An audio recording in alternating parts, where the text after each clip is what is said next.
Assalamualaikum warahmatullahi wabarakatuh. Waalaikumsalam warahmatullahi wabarakatuh. Innal hamdalillah nahmaduhu wa nasta'inuhu wa nastaghfiruh wa na'udzu billahi min shururi anfusina wa min sayyiati a'malina. May yahdihillahu fala mudilla lahu wa may yudlilhu fala hadiya lahu. Asyhadu an la ilaha illallah wahdahu la syarika lahu wa asyhadu anna Muhammadan abduhu wa rasuluh la nabiyya wa la rasula ba'da. Allahumma shalli ala Muhammad wa ala alihi wa ashabihi wa man tabi'ahum bi ihsanin ila yaumil qiyamah, amma ba'd. Ikhwan fillah, saudara, alhamdulillah pada kesempatan di malam hari ini kembali kita diberikan kesempatan oleh Allah Subhanahu wa taala untuk di acara rutin kita setiap malam Selasa, kajian rutin. Jadwal hari ini kita akan lanjutkan pembahasan kita terkait dengan masalah sholat, masalah fikih sholat. Kemudian pada kesempatan hari ini cerah relatif, walaupun tadi sempat gerimis sempat. Alhamdulillah. Kita juga memohon kepada Allah semoga rekan-rekan kita yang hari ini berhalangan hadir karena sakit, semoga diberikan kesembuhan. Yang ada urusan semoga dimampukan, semoga dimudahkan urusannya sehingga untuk selanjutnya segera bisa tetap kembali dengan kegiatan kita. Evan bidin yang dirahmati Allah, langsung saja karena ini kisahnya ini agak malam, biar tidak terlalu ngantuk. Kita akan bahas tentang sholat sunnah. Sholat sunnah yang kita akan bahas ya relatif sekilas saja ini supaya ketika kita ingin melaksanakan ibadah nafilah tambahan itu ya memang bukan asal, tapi memang kita punya landasan, punya pijakan kenapa kami mengamalkan ini, kenapa kok yang itu kita belum mengamalkan. Jadi kita punya pijakan, bukan hanya sekedar ini kok ada anjuran semacam ini tapi kita nggak pernah ngerti namun itu pijakannya seperti apa. Karena beramal itu, dalam beribadah itu ya pertama harus ada contohnya, kita tidak boleh ngarang-ngarang ibadah sendiri. Yang kedua, ibadah itu yang memang kita landasi dengan keimanan dan keikhlasan. Ada contoh, tidak ngarang sendiri kemudian dilandasi dengan keimanan, dilandasi dengan keikhlasan, baru kita sebut sebagai ibadah. Walaupun kita tapi kalau ngarang sendiri itu juga ada, jadi tidak baik. Tiba-tiba kita sholat, tapi sholat apa tidak ngerti. Sholatnya digabungkan karena Allah itu suka yang ganjil, maka kita pas awan-awan baru duhur, antara duhur asar atau mungkin malah berasar kita tidak puas dengan sholat asar, kita sudah badannya wis fresh, akhirnya kita sholat sunnah lagi. Kamu yes pokoknya aku pengen sholat sunnah pengen songong. Tidak semuanya sholat sunnah menjadi baik kalau dilakukan tanpa petunjuk, tanpa aturan. Baik, kita bahas tentang sholat sunnah ini. Kenapa kita ini dianjurkan untuk melaksanakan sholat sunnah? Ini satu poin yang perlu kita pahami bersama. Supaya nanti kita juga ada greget untuk melaksanakan sholat sunnah. Kadang-kadang di dalam terminologi fikih atau yang banyak dimahami oleh masyarakat, yang diterangkan oleh guru-guru di madrasah, kadang-kadang membedakan masalah wajib sunnah.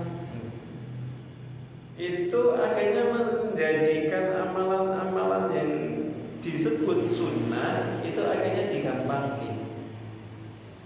Kalau cuma sunnah gitu, tidak wajib. Pembagian itu Walaupun itu benar, tapi kadang-kadang menjadikan orang itu meremehkan amalan sunnah. Yang penting saya wajib yang sunnah tak masalah, orang dilakoni tak dosa gitu. Kadang-kadang kita namanya itu dengar kalimat-kalimat atau pemikiran-pemikiran yang semacam itu, sehingga kadang kita remehkan nama sholat-sholat sunnah itu. Kadang-kadang kita kerjakan itu asal.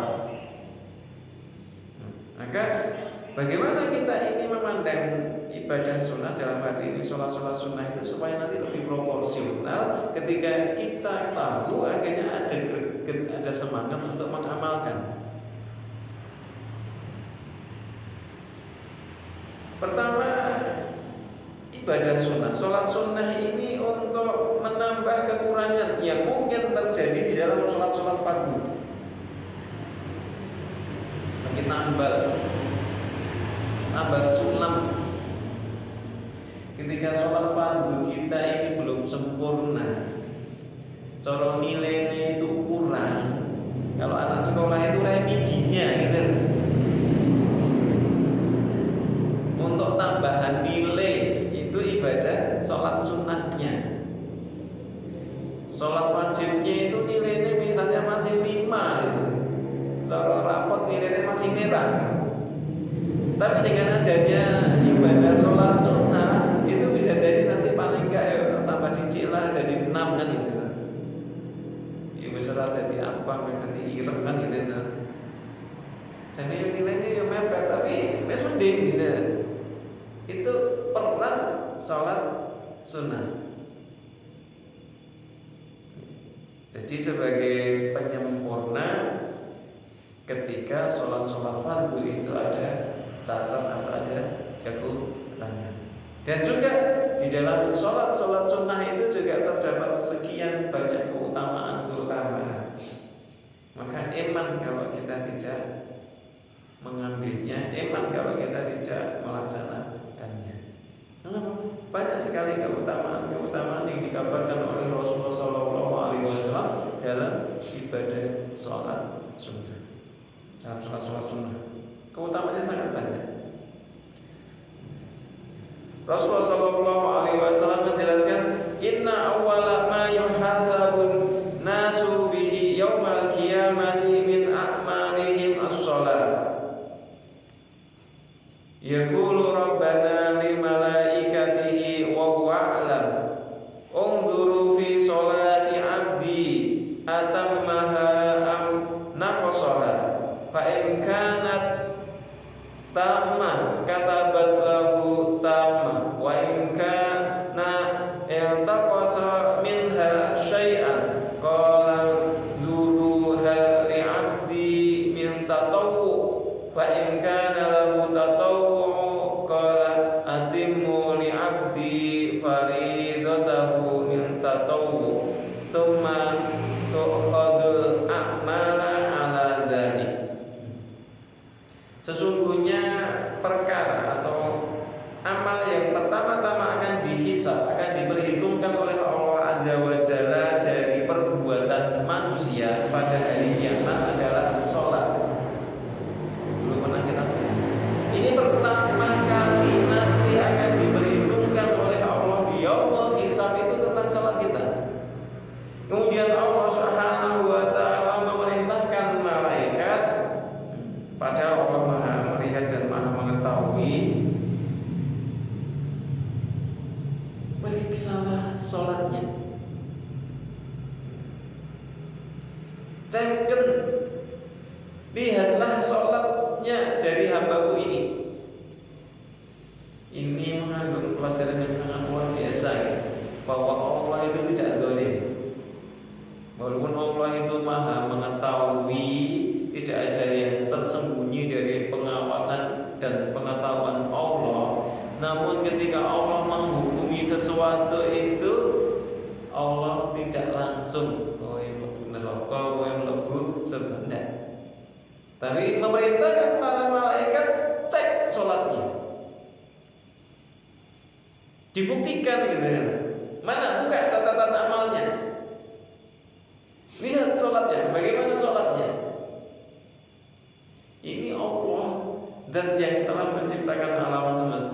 Zat yang maha kuasa, maha mengetahui, tidak ada sesuatu pun yang tersembunyi dari pengetahuan dan pengawasan Allah. Namun Allah dalam menghukumi sesuatu tetap tidak berlaku zalim. Tetap Allah ini memakai kaidah standar dalam menghukumi sesuatu. Dicek. Allah perintahkan malaikat, cek, lihat, supaya apa? Tidak ada yang merasa terdolimi. Jelas ada buktinya. Ini loh catatan amal kalian. Sholat kalian itu kualitasnya kayak gini, nilainya semacam ini. Maka termasuk kita ketika mau menghukumi sesuatu, mau memberikan komentar, harus berdasarkan fakta, harus berdasarkan bukti, bukan hanya praduga. Maka yang namanya don itu sesuatu yang buruk. Nah, saya nggak suka berprasangka. Ini perlu dihindari. Kalau tidak tahu, tidak ada bukti, yang penting diam.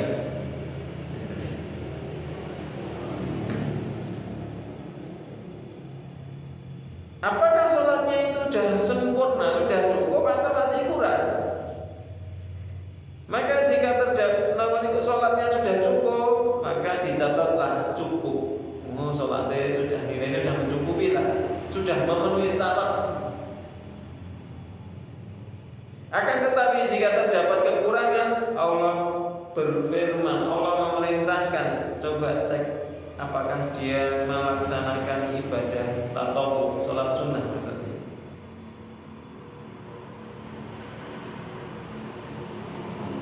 Jika terdapat sholat sunnah, maka Allah memerintahkan, cukupkanlah kekurangan sholat fardu hambaku ini dengan sholat sunnah.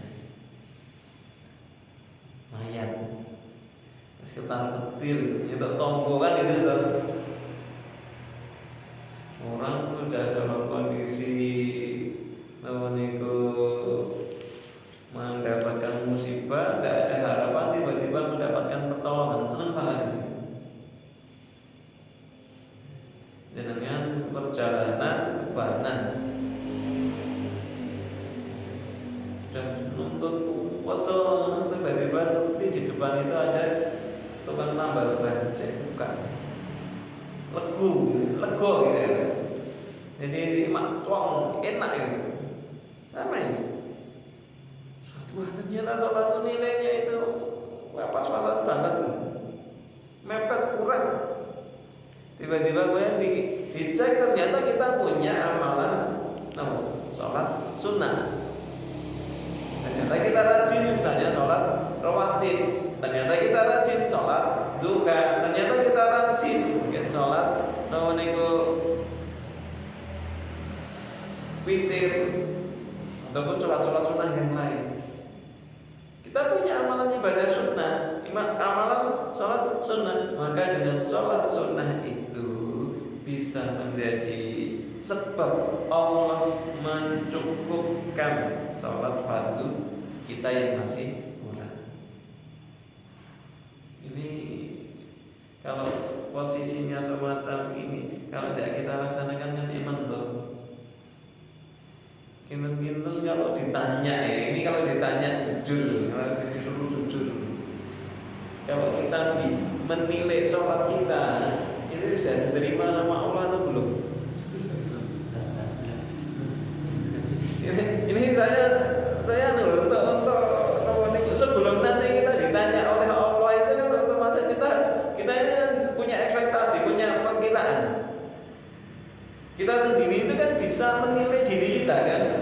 Jadi tidaknya aku jane mampu atau tidak itu kan punya perkiraan.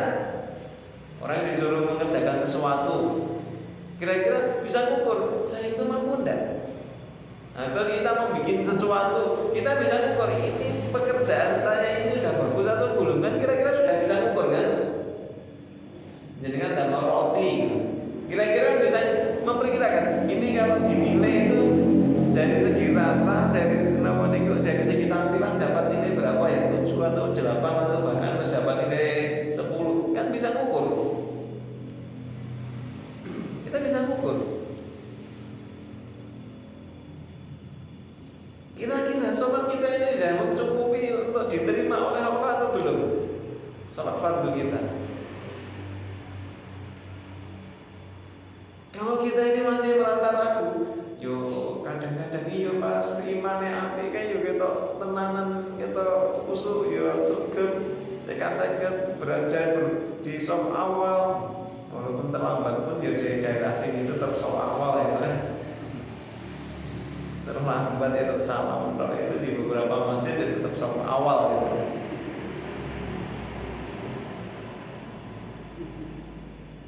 Jadi kita bisa mengukur kondisi kita.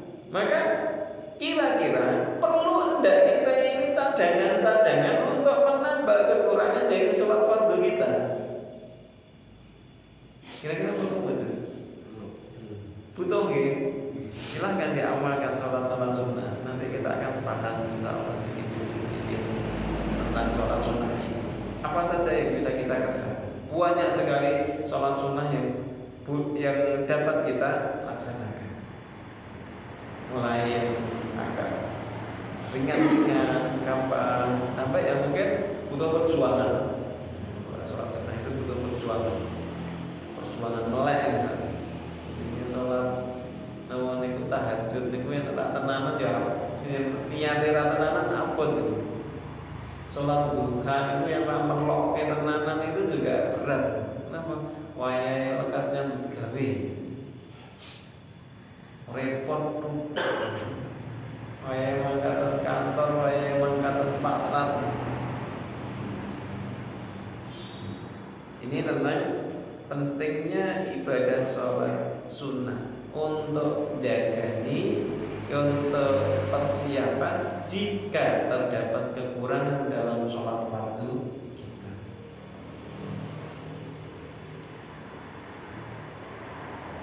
Kemudian Rasulullah Shallallahu Alaihi Wasallam juga menjelaskan, ma'udina li 'abdin fi syai'in afdala min rak'ataini yusallihima wa innal birra liyudharru fawqa ra'sil 'abdi ma dama fi sholatihi.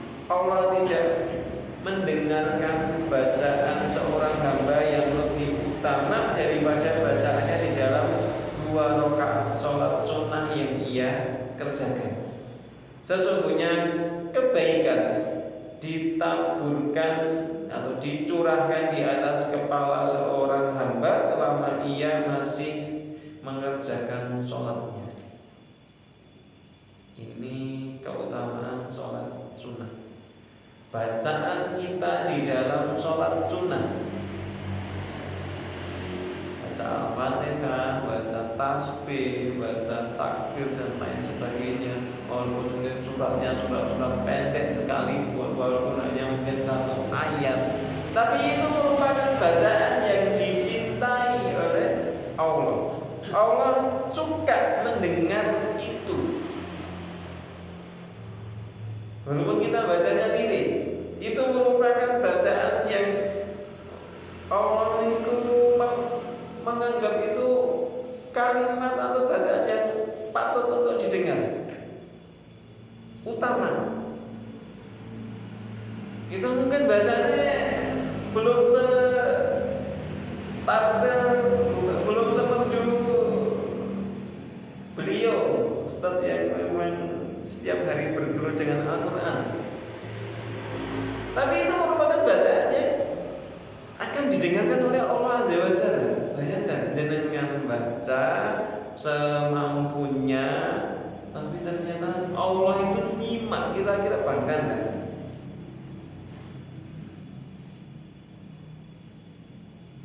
Jenengan melakukan suatu pekerjaan jenengan itu ternyata diperiksa, dideloi, dihargai oleh misalnya di sini ya Pak Presiden, kira-kira senang enggak? Enggak ya? Jenengan misalnya apa niku ngopeni kambing, ternyata kambingnya bagus, akhirnya dibuat percontohan oleh Menteri Peternakan, Menteri Pertanian dan Peternakan. Kira-kira bangga enggak? Bangga, diapresiasi. Nah kita baca, kita sedang sholat, mungkin bacaan kita biasa-biasa saja, tapi yang nyimak Allah, yang dengarkan Allah, bayangkan betapa tersanjungnya kita, ya harusnya kan gitu tuh. Orang-orang itu didengarkan di surah ini itu aja bangga. Ini yang nyimak, yang dengarkan itu Allah Azza wa Jalla. Masya Allah. Kalau kita tidak berusaha sering-sering melaksanakan sholat sunnah, emang harusnya kan tersanjung toh. Sekarang kadang-kadang ben terkenal itu piye carane upload di YouTube, upload di IG, upload di macam-macam gitu kan. Ini nggak usah ribet-ribet, nggak usah makan kuota kan gitu kan. Kita tinggal ambil wudhu, kemudian sholat 2 rakaat, kita semampu kita sesuai dengan kemampuan kita. Kalau bisa Yuki bagus, dan kita baca dan disimak oleh orang ajar. Masya Allah. Dan Allah Subhanahu wa Ta'ala melimpahkan kebaikan. Maka di sini disebut kebaikan ditaburkan di atas kepalanya, kebaikan dicurahkan di atas kepalanya selama ia itu masih dalam keadaan sholat. Ini kan diberikan kebaikan, dicurahkan kebaikan, dan kebaikan di sini pahala.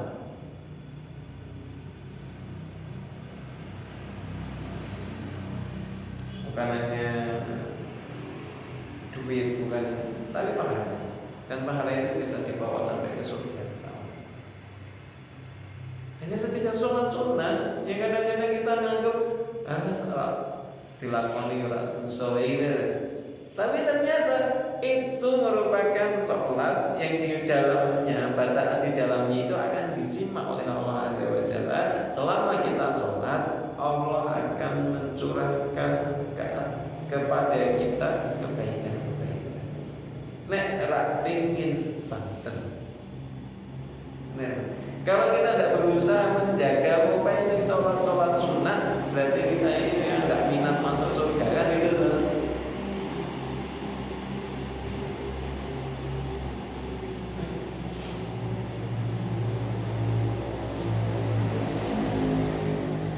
Ini anjuran atau beberapa petunjuk dari Nabi Shallallahu Alaihi Wasallam yang akan bisa menjadikan kita lebih bersemangat, termotivasi untuk melazimi sholat sunnah. Belum mampu semuanya yang dipilih, yang mampu dulu. Yang mampu apa? Sholat duha mungkin aku ke kantor atau kerja tidak langsung, saya bisa sholat duha dulu. Atau mau sholat tahajudnya, atau mungkin rawatibnya. Akan tahajud abad yang duha yo tulis semruah, tapi yang sholat rawatib saya akan berusaha jaga. Ada banyak pilihan sholat sunnah. Kemudian yang berikutnya, anjuran untuk sholat sunnah itu dikerjakan di rumah. Ini afdolnya ini. Afdolnya sholat sunnah itu dikerjakan di rumah. Berbeda dengan sholat fardu. Sholat fardu itu afdolnya dikerjakan di masjid. Ada beberapa riwayat yang menjelaskan tentang ini. Bagaimana yang diriwayatkan oleh Imam Ahmad dan juga Muslim dari Jabir bahwa Nabi Sallallahu Alaihi Wasallam bersabda, "Idza shalla ahadukum fi masjidihi falyaj'al li baitihi nasiban min sholatihi fa inna Allaha azza wa jalla ja'ilun fi baitihi min sholatihi khairan." Apabila seseorang dari kalian telah mengerjakan sholat di masjid, berikanlah kepada rumahnya bagian dari sholatnya. Jangan diminta di masjid. Sisihkan sebagian sholat itu untuk dikerjakan di rumah. Maksudnya apa?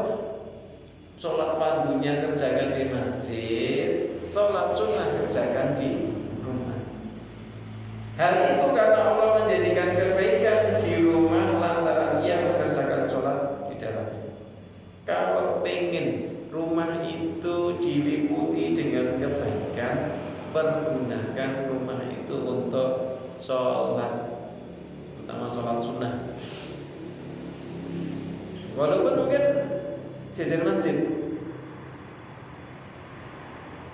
namun jajar masjid semacam ini, ya kalau sholat sunnah di rumah. Sholat sunnah lebih utama dikerjakan di rumah. Dibagi, itu akan lebih utama. Walaupun ada beberapa sholat sunnah yang memang tidak mungkin dikerjakan di rumah.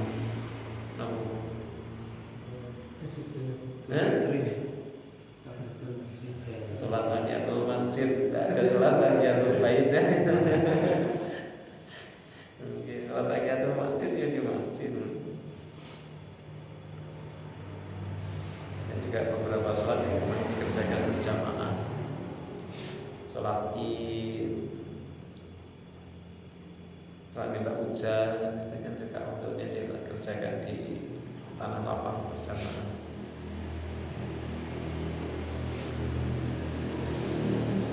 Kemudian riwayat lain dari Umar bahwa Nabi Shallallahu Alaihi Wasallam bersabda, "Shalatul rajuli fi baitihi tatawwu'an nurun, faman nawwir baitahu." Salat tatawwu atau salat sunnah seseorang di rumahnya merupakan cahaya, nur, cahaya. Barang siapa menginginkan cahaya ketentraman, hendaknya ia menerangi rumahnya dengan mengerjakan sholat tatawwu di dalamnya, sholat sunnah di dalamnya. Jadi kalau gadai beliau rasane niku ribet. Yang gini namanya apa Pak? Singup atau apa itu? Siu, angker. Ya, siu. Nah, maka gunakan untuk sholat namun itu sunnah di rumahnya itu perbanyak sholat sunnah. Maka rumah itu nanti akan diterangi dengan nur yang akan membawa ketentraman, kedamaian, ayem di rumah itu. Kok di rumah itu sering ada masalah, anak rewel, angel dikandani, mungkin suami istri sering ada masalah. Pergunakan untuk memperbanyak sholat sunnah. Atau mungkin ada gangguan-gangguan dari makhluk yang tidak benar. Allah lebih benar. Makhluk-makhluk yang tidak kelihatan, ya pergunakan untuk nanti memperbanyak sholat sunnah. Ada kan beberapa rumah itu ceritanya neko-neko, perbanyak untuk untuk sholat sunnah. Perbanyak kerjakan sholat sunnah di dalam, lalu mendatangkan nur yang akan menjadikan rumah itu terasa nyaman, damai, tenteram. Kemudian Abdullah bin Umar juga menjelaskan bahwasanya Rasulullah Shallallahu Alaihi Wasallam bersabda, "Is'alu min sholatikum fi buyutikum wala tattakhiduha quburan." Kerjakan sebagian dari sholat kalian, maksudnya sholat sunnah itu di rumah kalian, janganlah kalian menjadikan rumah kalian sebagaimana kuburan, karena tidak pernah dipakai untuk sholat. Ini sholat apa ini rumah apa kuburan? Kuburan kok ora tau nggih sholat ya. Penting digunakan untuk sholat sunnah. supaya rumah itu rasanya ambune itu enggak, bukan ambu kuburan. Beda nanti, jenengan coba mungkin bertamu ke ke, ke tempat, ke rumah orang-orang yang biasa sholat dengan orang yang tidak pernah sholat, ini rasanya beda. Benar, beda rasanya itu. Ini rumah kok rasanya kok aneh. Rumah yang lama nggak dipakai, tidak pernah dipakai untuk aktivitas, tidak pernah dipakai untuk ibadah, tidak pernah dipakai baca Quran, tidak pernah dipakai untuk sholat sunnah, itu dileboni rasanya yang piye. Di hati itu tidak nyaman. Ya, janganlah kita jadikan rumah kita itu serasa di kuburan. Iki omah yang piye ning ketok kok rasane kok rasa kuburan. Karena mesti ra tau sholat. Ra tau nggih maca Quran. Kalah karo kuburan. Kuburan itu setiap malam Jumat ki diwacake Yasin. Masa omah ra tau ngaji gitu. Masa omah ra tau sholat. Omah luwih kajen karo kuburan. Luwe apik, luwe kajen kuburan ketimbang rumah. Kan miris kan itu kan.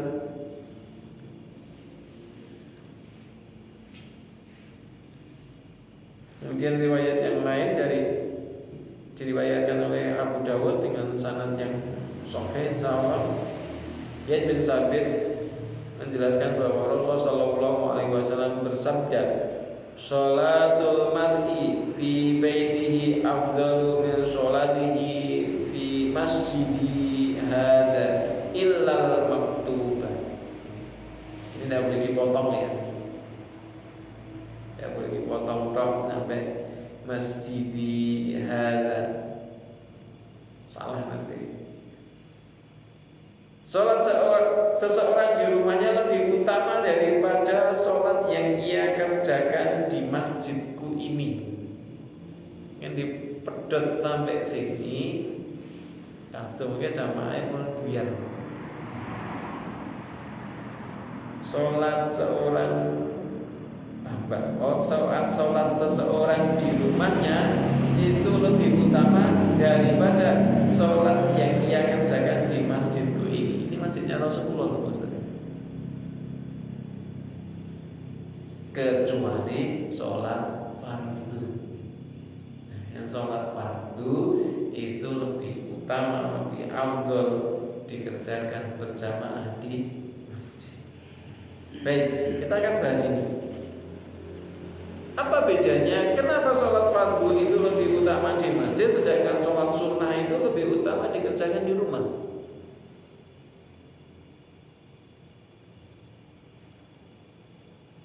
Kenapa sama-sama sholat yang sunnah kenapa nggak lebih utama dikerjakan di masjid? Sementara kalau fardu dikerjakan di masjid lebih utama. Betul. Kalau misalnya ada yang mempertanyakan hal itu, betul. Wajib semua orang melakukan.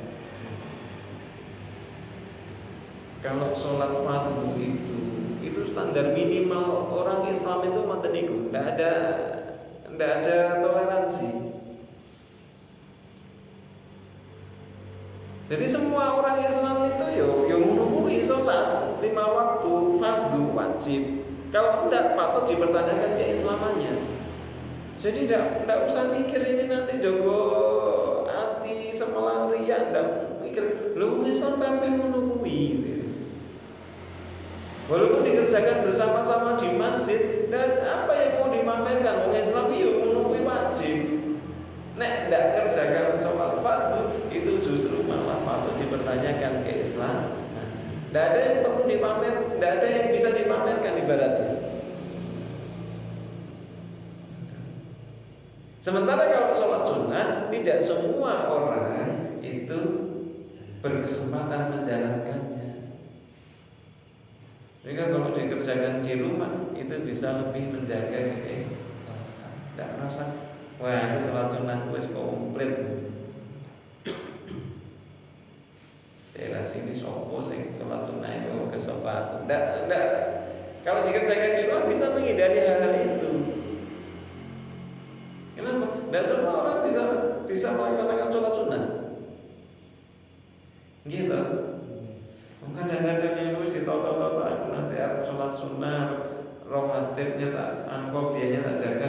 Wes ditoto makanya berangkat ke masjid gitu. Sampai masjid itu sudah dimulai itu sholat jamaahnya, rasa sempat sholat rawatib kan, tahiyatul masjid aja tidak dapat kan.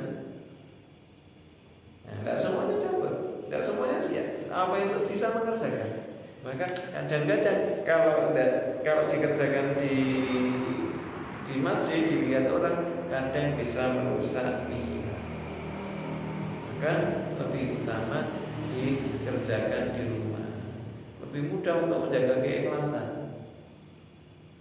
Kalau dikerjakan di rumah tetangga kita, teman kita tidak ngerti ya kita sudah sholat qobliyah atau belum misalnya.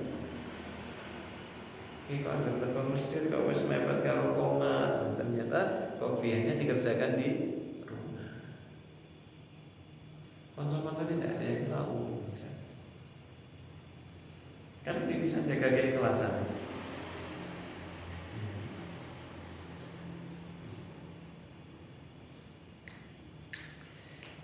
Kemudian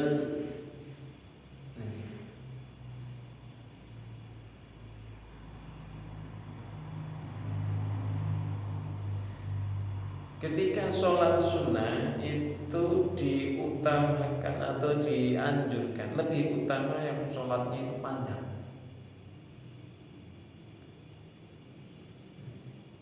Bagaimana Rasulullah Shallallahu Alaihi Wasallam pernah ditanya, pernah diceritakan Rasulullah Shallallahu Alaihi Wasallam itu berdiri mengerjakan sholat hingga kedua telapak kakinya atau kedua kakinya itu membengkak. Beliau ditanya, mengapa engkau melaksanakan sholat sedemikian itu? Artinya sholat sunnahnya Rasulullah itu panjang. Afala akunu abdan syakura, apakah aku tidak boleh menjadi hamba yang bersyukur? Berdiri untuk sholat hingga kakinya itu bengkak. Niku yen ora suwe banget tidak mungkin lah. Dengan berdiri 1 jam itu kakinya rapuh. Gimana? Jangankan kok berdiri, kalau lunjak badminton itu ya apa-apa. Kalau mikul dami itu ya apa-apa ya. Nama-nama lah. Palingan nawa niku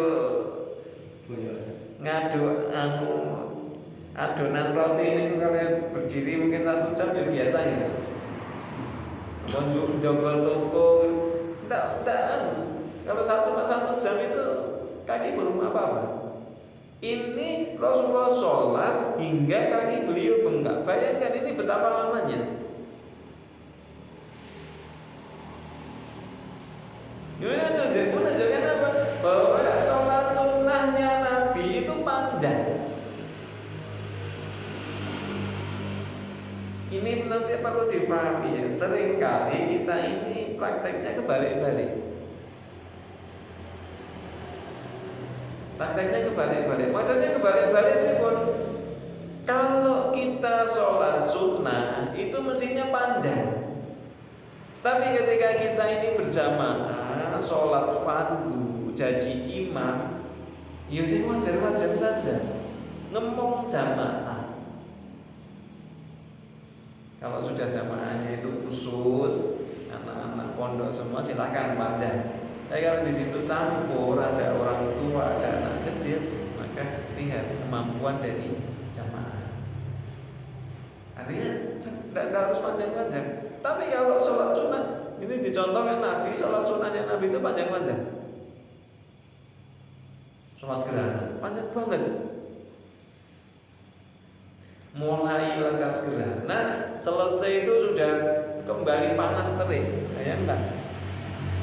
Kadang-kadang proses gerhana itu sampai 2 jam lebih. Itu kalau imam sholat gerhana modelnya ngoten niku nyanggene mesti lagi golek liyane. Besok ojo nganti apon si ustaz kaya meneh. Lalu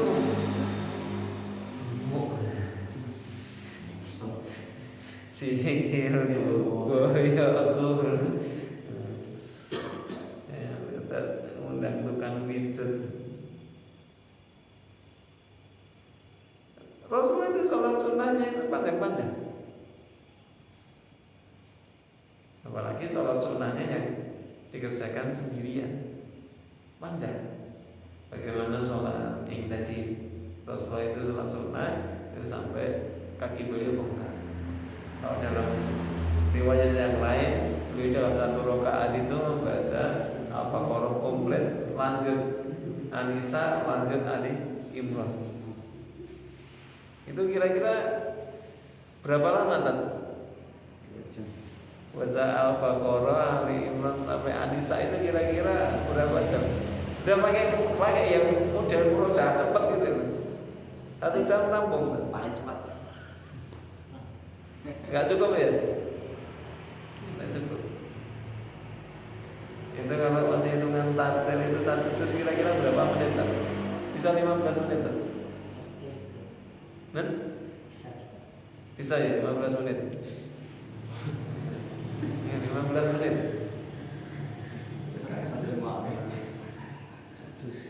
Satu juz. Nah, itu 1 rakaat. Sampai sahabat yang bermakmum di belakangnya, Andi ini bukan di belakang Rasulullah, aku leren. Ya beliau itu waktu menceritakan kisah itu, seandainya yang di depan saya itu bukan Nabi, aku leren. Intinya kalau pun Nabi, oke, kondisinya kayak gitu. Sholat sunnahnya Nabi itu panjang. Ya kalau kita kan sholat sunnah seadanya kan. Tapi kalau sholat fardu, apa jadi imam kan dipanjang-panjangkan. Kadang-kadang saya dapati juga yang mungkin perlu dievaluasi. Walaupun dibaca jahar ataupun sir, bacaannya kan tetap harus tartil. Kadang-kadang ada kalau pas jahar itu bacaannya tartil banget, kayak Syekh Saudi, Al-Ina. Tapi begitu sir, kok paling cepet gitu loh. Ini ada sesuatu, harusnya apa? Sama gitu. Kalau orang yang kondisinya itu memang dia pengen sholat yang ya memang ikhlas lillah, nggak mikir untuk yang lain-lain. Yuk, apapun itu, walaupun didengar orang ataupun hanya Allah yang mendengar, itu pun tetap sama. Ya. Nggak ada yang berubah.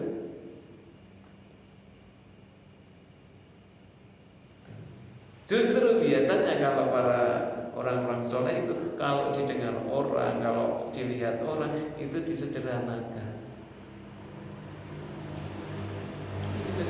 Disederhanakan. Sama ketemu orang,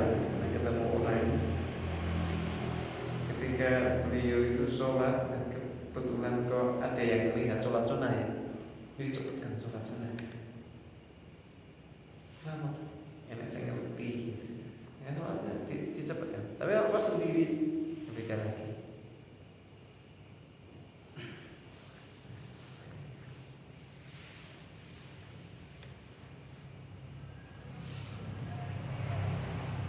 Dalam riwayat Abu Dawud ini juga dijelaskan bahwa Rasulullah SAW pernah ditanya, anna Rasulullah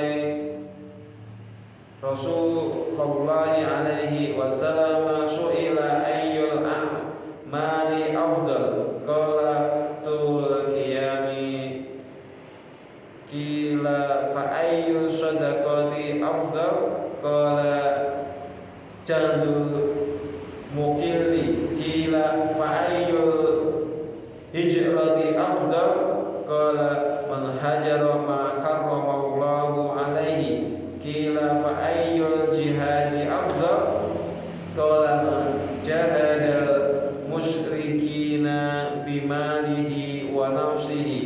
Kila wa ayyul qadri asyraf qala man qahriqa damuhu wa qadira jawadu. Nabi sallallahu alaihi wasallam pernah ditanya, amal perbuatan manakah yang lebih utama? Beliau menjawab, lama berdiri dalam sholat. Jadi kalau sholat itu ketika berdiri di dalam sholat itu lebih lama insya Allah, tapi bukan ngalamun, itu lebih utama. Artinya bacaannya lebih panjang. Walaupun ada orang yang menjelaskan mengejar khusyuk akhirnya sholatnya ngebut. Ada kan kayak gitu.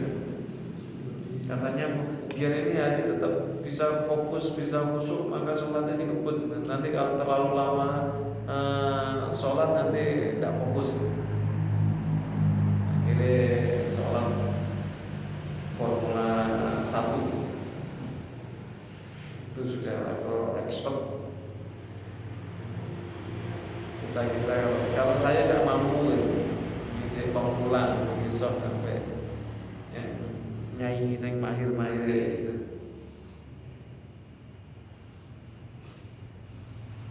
Jadi lama berdiri di dalam sholat.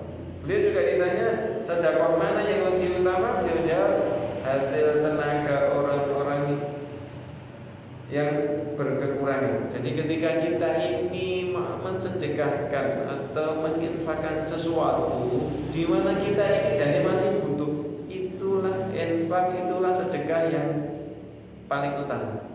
Bukan banyak sedikitnya ini ya. Dia mampunya itu bersedekah hanya mungkin 1 cangkir atau 1 gelas beras. Nih, untuk menyisihkan 1 cangkir beras tadi, dia itu sudah tadi iki sesuk iki ramah siang atau tidak sarapan. Kenapa? Nah ini jatah itu sarapan di sedekahnya. Di saat dia ini masih berkekurangan, masih membutuhkan, dia mampu menyisihkan sebagian dari apa yang dimiliki berupa harta, kemudian disedekahkan. Itu sedekah yang paling penting. Sebagaimana kisah ada seorang yang namanya menjamu tamu, ketika ternyata di rumahnya tidak ada makanan kecuali jatah anaknya, kemudian dia memerintahkan kepada istrinya, tolong anakmu dikeloni dan turu lek makme anak jatah anak disuguh kita. Anaknya belum makan, tidak ada makanan yang lain. Akhirnya jatah makan dari anaknya itu disuguhkan tamu. Karena itu posisi malam, maka begitu nyuguhkan itu, kemudian tamu dipersilakannya silahkan dimakan. Begitu tamu mengambil 1 suapan, lampu dimatikan. Kan gilirannya tuan rumah. Begitu lampunya mati, dihidupkan lagi. So, tamunya ngambil lagi, matikan lagi. Akhirnya makanan itu habis dimakan oleh tamunya. Dia, istrinya dan anaknya akhirnya ya bermalam dalam ya tempat meleh. Dia mengutamakan untuk tamunya tadi. Maka kondisi yang semacam itu sedekah yang utama. Kita masih dalam kekurangan, kita masih membutuhkan, ternyata kita masih mampu menyisihkan sebagian dari apa yang dikaruniakan oleh Allah untuk kita berikan kepada orang lain, untuk kita gunakan bersedekah, untuk kita gunakan untuk infak fisabilillah. Maka itu yang paling utama. Walaupun ini abot gitu. Aurat nggih lakon iki. Kalau orang itu menginfakkan atau mensedekahkan sesuatu di saat dia itu berkecukupan, berkelonggaran, kan gampang toh. Gitu. Orang menginfakkan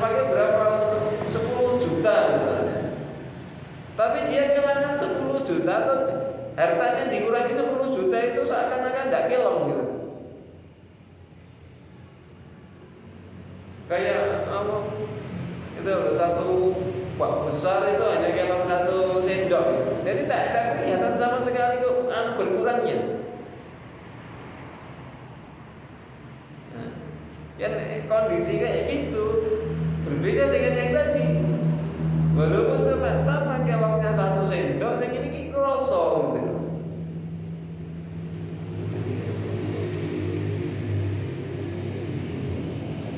Dia juga ditanya hijrah manakah yang lebih utama. Dia jawab, yakni orang yang hijrah dalam artian meninggalkan apa-apa yang diharamkan oleh Allah. Itu hijrah. Dulu kita melakukan hal-hal yang tidak baik, hal-hal yang haram. Mungkin ada orang yang dulu melakukan kemaksiatan, minum khamr, setelah mengerti akhirnya ditinggalkan. Dan cukup sampai di sini. Tidak akan ulangi lagi. Mungkin dulu melakukan hal yang sifatnya perdukunan. Setelah tahu ternyata itu tidak benar, tidak boleh, maka dia tinggalkan itu, bertobat kepada Allah, kemudian dia melakukan hal yang lebih baik. Ditinggalkan keburukan itu. Dulu melakukan perjudian, kemudian setelah ngerti judi itu hukumnya haram, tinggalkan judi dengan berbagai macam modelnya. Orang kan ini coba nanti kita hanya cekal ya. Ben pas namanya itu acara rondo atau apa, terus main sekak atau karambol atau sing kalah terus dijepit kupingnya, itu kode judi gitu. Cuma totoannya bukan uang kan, kita hiburan seneng kode gitu. Nah, kalau pakai duit ya dapatnya duit, kalau itu kan dapatnya menyakiti temannya kan gitu kan. Seakan-akan kalau bukan duit itu bukan judi, kode. Ya 11-12 saja. Atau malah sekarang itu yang lebih mudah belanja-belanja online, tumbas misteri box, judi itu. Atau anak-anak itu ya, yang punya anak, yang punya cucu masih kecil-kecil, biasakan walaupun beli snack-snack itu ada nanti ada hadiah atau apa. Kalau misalnya memang tidak langsung hadiahnya di situ, saya pakai gosok-gosok, Anda belum beruntung, coba lagi dan lain sebagainya. Kok dapat, maka jangan boleh ditukar. Yang pengen beli snack, ya beli snacknya, jangan pengen judinya. Itu latihan judi. Ya latihan judi. Banyak dia anak-anak itu akhirnya ketika semacam itu dia pengen beli itu bukan karena pengen beli jajannya, tapi karena pengen nanti mendapat hadiah. Dan itu judi. Ngajari anak judi. Kita ini tidak merasa diajari atau anak kita itu dididik untuk mahir untuk bisa berjudi. Hati punya anak-anak.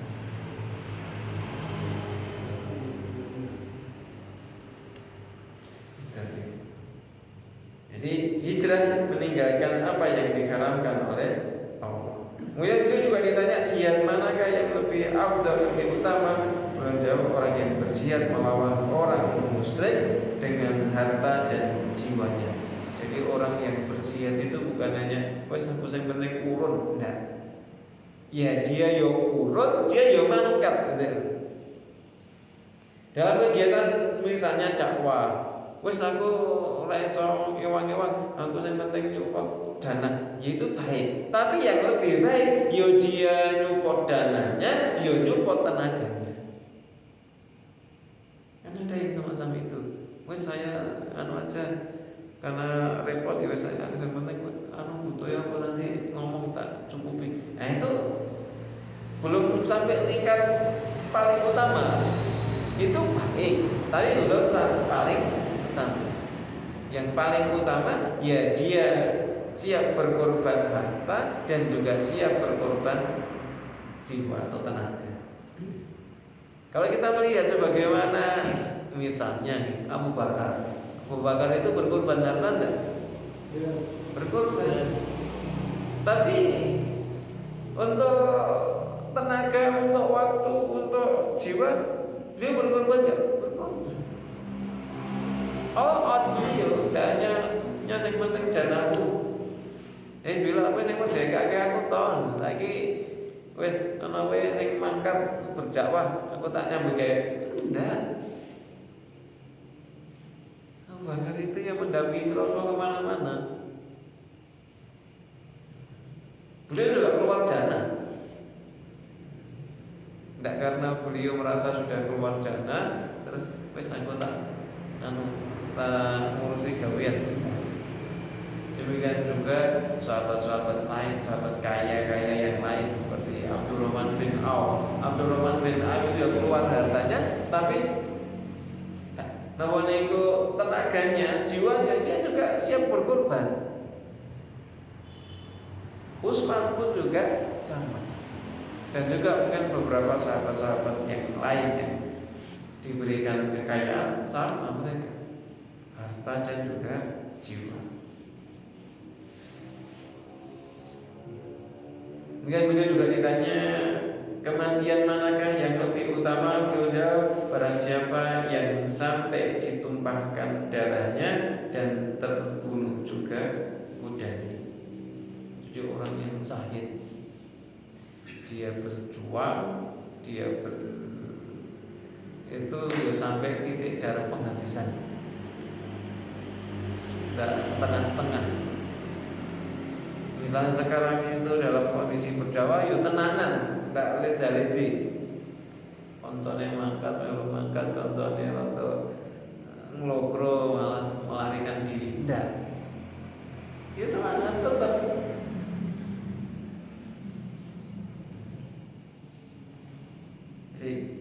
Kita ini dalam beramal soleh, dalam berdakwah, dalam melazimi ketaatan kepada Allah itu sampai apa?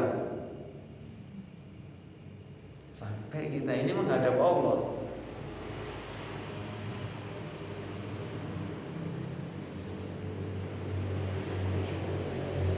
Sampai datang sesuatu yang diyakini, apa? Kematian. Jadi kematian kita dalam keadaan kita tetap berusaha menjalankan ketaatan kepada Allah ataupun berdakwah di jalan Allah. Bayangkan kematian kita ini sedang berangkat ke kajian, Masya Allah, fisabilillah, kan itu kan. Sedang berangkat ke masjid dalam rangka sholat jamaah, dalam rangka memakmurkan masjid. Sholat luar biasa.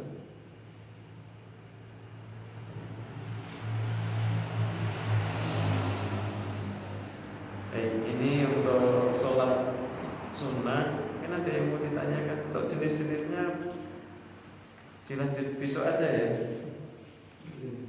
Ini tentang pengantar untuk sholat sunnah. Pun kita nyantai tenanan.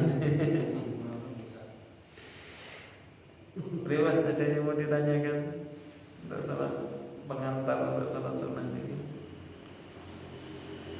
Oke. Kalau yang jenis sholat rawatib itu apa ya? Sholat rawatib. Kalau sholat rawatib itu sebenarnya nanti dibahas tapi dijawab dulu.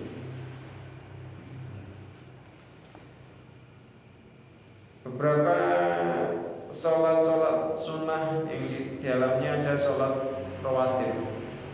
Yang pertama sholat sunnah fajar, 2 rakaat sebelum subuh. Itu yang pertama. Kemudian ini keutamanya lumayan banyak. Yang berikutnya yang mengiringi zuhur, terdiri dari napa niku 4 rakaat, ada yang menjelaskan 6 rakaat. Jadi ada juga yang berpendapat ada 8 rakaat yang mengiringi zuhur. Yang 4 rakaat berarti kan 4 rakaat sebelum zuhur, 4 rakaat setelah zuhur. Ada juga yang cuma 4, 2 rakaat sebelum zuhur, 2 rakaat setelah zuhur.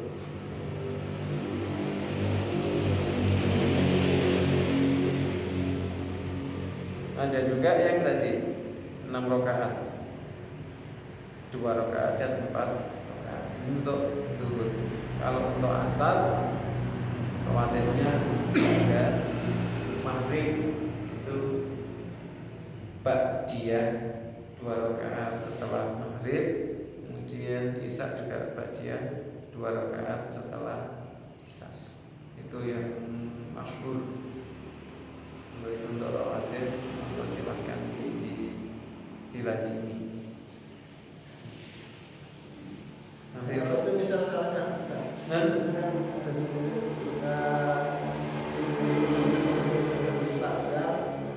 salah satu contoh misal itu terlewat okay. Nah yang misalnya itu zuhur terus maghrib kalau misalnya itu masih termasuk sholat tarawih atau tidak?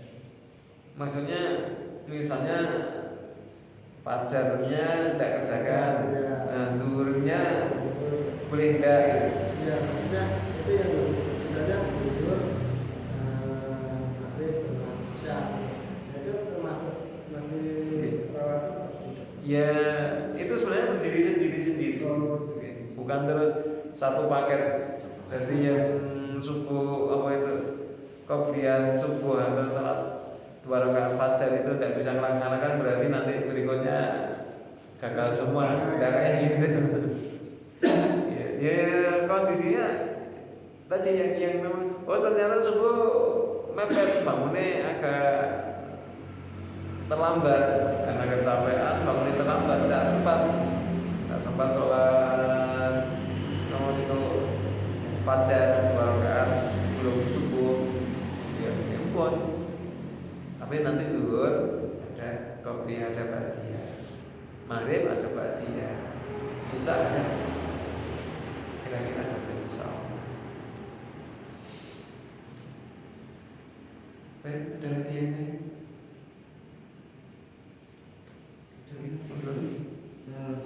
Saat kita menghadapi situasi ini, kita punya waktu untuk sholat khawatir sebelum dulu, katakanlah sebelum dulu itu hanya waktu masih sisa waktu 2 menit lah, kita cukup satu sholat sunnah, padahal ada ahyatul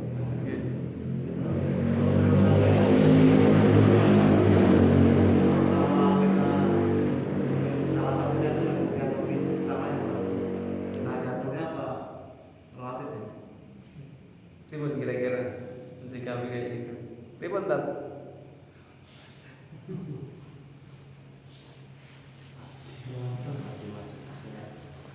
Diniyati takiat atau diniyati nawaniku qobliyah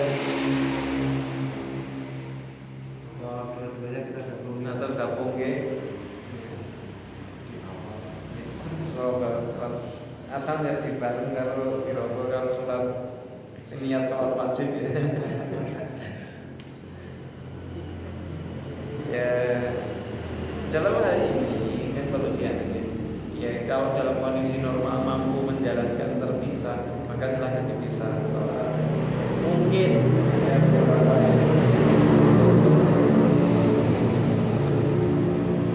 ada sholat 2 rakaat setelah wudu, ada tahiyatul masjid, ada qobliyah, kemudian ada sholat majlis longgar menunggu koma atau antara adzan dan iqamah, kan banyak. Tapi kalau dalam kondisi yang mepet, maka ya kalau saya ketika seseorang masuk dalam masjid, maka dianjurkan sebelum duduk sholat dua rakaat. Salat dua rakaat. Dalam hal ini kalau saya secara pribadi, saya niati sholat namun itu ya tadi sholat rawatib. Kenapa? Itu sekalian juga bisa menjadi tadi anjuran ketika masuk masjid sebelum kita duduk kita sholat dua rakaat.